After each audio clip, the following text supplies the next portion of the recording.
केंद्रीय मंत्री गिरिराज सिंह के द्वारा बिहार में चल रहे अवैध मदरसों और मस्जिदों पर बैन लगाने की मांग के बाद मुस्लिम बहुल्य किशनगंज जिले के लोगों ने तीखी प्रतिक्रिया व्यक्त की है। जिले के सामाजिक और राजनीतिक कार्यकर्ताओं ने गिरिराज सिंह के बयान को हास्यास्पद बताया है। राजद नेता शाहिद रब्बानी ने कहा कि 4 राज्यों का अभी एग्जिट पोल ही आया है और केंद्रीय मंत्री बौखला गए हैं। जब नतीजे आएंगे तब इनका क्या हाल होगा। उन्होंने कहा कि सीमा पर तैनात जवानों का गिरिराज सिंह अपमान कर रहे हैं। अभी तो एग्जिट पोल ही आया 4 राज्य का और गिरिराज सिंह जी बौखला गए। रिजल्ट आने के बाद क्या असर होगा इन लोग का। रहा इनके इस बयान को हम लोग हंसी अंदाज में ले रहे हैं, क्योंकि इनके पास करने को कुछ है नहीं। ये अपने काबिलियत के हिसाब से नहीं, इनके पास एक ही मुद्दा, बहुत आसान मुद्दा। बड़ा शौक़ है इनको मंदिर मस्जिद और मदरसा करने का, तो मस्जिद मदरसा घूम ले, मस्जिद मदरसा में आ जाए, देख ले, सब चीज़ सच्चाई सामने हो जाएगी। अरे आप तो बिहार सरकार के साथ 10 साल थे, तो आपने क्या किया 10 सालों में? अचानक से क्यों पेट में दर्द उठ गया आपके? उसके बाद आप ये कह रहे हैं कि आपने हमारे जवानों का अपमान किया। आप जवान के बारे में कह रहे हैं कि नेपाल बॉर्डर और बांग्लादेश बॉर्डर पर क्या कर रहे हैं वो? आप सवाल उठा रहे हैं उनके ऊपर। आप है कौन? आप माननीय सांसद हैं और संसद में आप बैठते हैं, जहां पर आपके 56 इंच के प्रधानमंत्री बैठते हैं। तो आप क्या कर रहे हैं? जब आपको हमारे जवान पर शक हो रहा है तो आप संसद में बैठ के क्या कर रहे हैं? आप क्यों नहीं सवाल उठा रहे हैं और आप हमारे जवान का अपमान कर रहे हैं? आपको ये किसने दिया हक कि हमारे जवानों का अपमान करें? एकदम गलत बात। इस तरह की बातें नहीं होनी चाहिए गिरिराज जी। रहा मस्जिद मदरसा का, तो पढ़िए आके मस्जिद मदरसा में, तो समझिए मस्जिद मदरसा क्या चीज़ है। जबकि सामाजिक कार्यकर्ता अली रजा सिद्दीकी ने कहा कि केंद्रीय मंत्री के पास कोई काम नहीं है, इसलिए वो ऐसी बयानबाजी कर रहे हैं। वहीं उन्होंने कहा कि अगर मदरसों में गलत काम हो रहा है तो गृह मंत्री अमित शाह क्या कर रहे हैं? गिरिराज सिंह को अमित शाह का इस्तीफा मांगना चाहिए।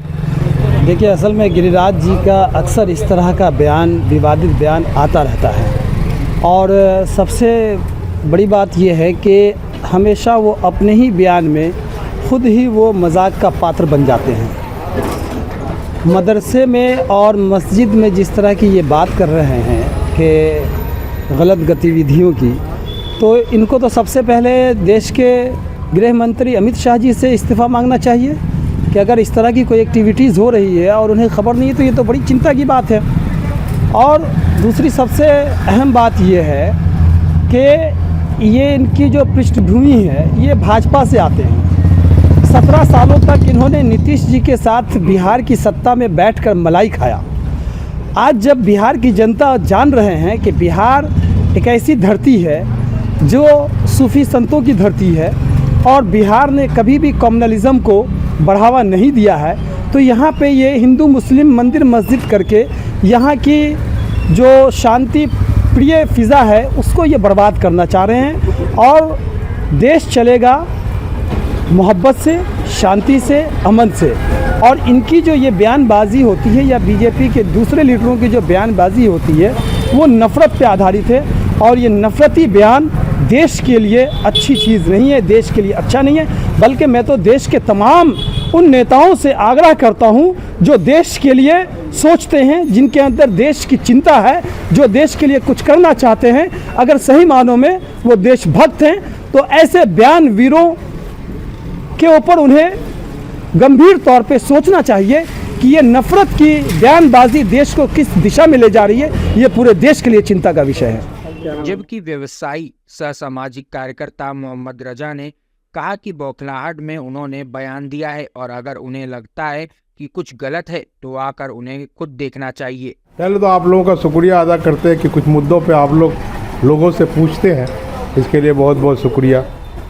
मैं एक छोटा सा शेर सुनाना चाहता हूँ कि चेहरे से लगता था कि भूख से मर गया, चेहरे से लगता था कि भूख से मर गया, हाकिमों ने कहा कि जहर खा के मर गया।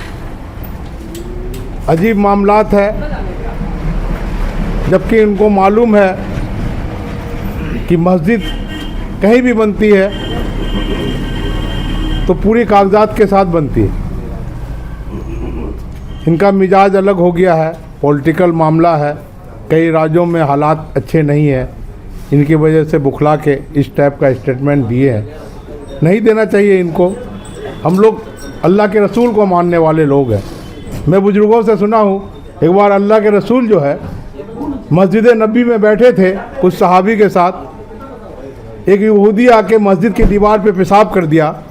सहाबी लोग उनसे झगड़ने गए, अल्लाह के रसूल ने मना किया और मना कर करके फिर अपने से बाल्टीन से उस पेशाब को धोए और वहाँ साफ़ सुथरा किए, फिर लोगों ने नमाज़ पढ़ा।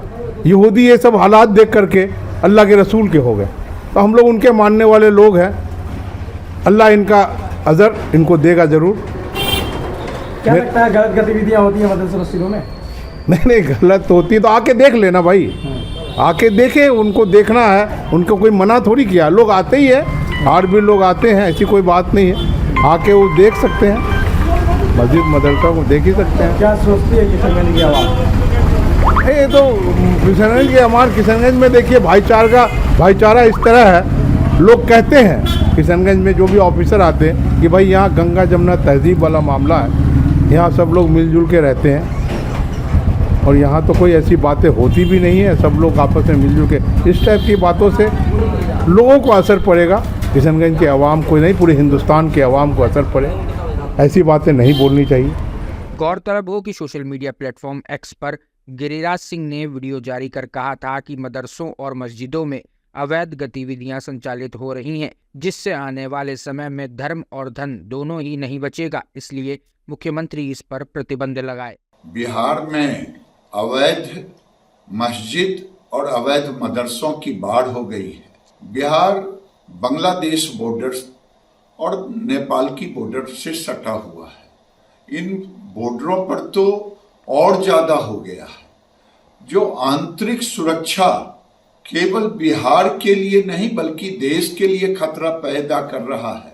PFI वहाँ सक्रिय है और बिहार में 18% मुसलमानों की आबादी है और इस अवैध को बंद करके वैध मदरसों में विज्ञान की पढ़ाई शुरू हो और अवैध को तत्काल बंद करें।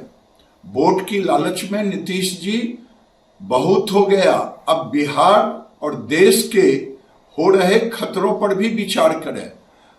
अगर ऐसा नहीं किए तो आने वाले दिन में 20 साल होते होते बिहार के लोगों के धन और धर्म भी खतरे में पड़ जाएंगे और इसके लिए दोषी आप और लालू यादव होंगे। मैं यही बार बार कह रहा हूं, आप तुष्टीकरण की निद्रा से उठें। अगर आपको हमारा वीडियो पसंद आया हो तो इसे लाइक करें, सब्सक्राइब करें और साथ ही बेल आइकन दबाना ना भूलें।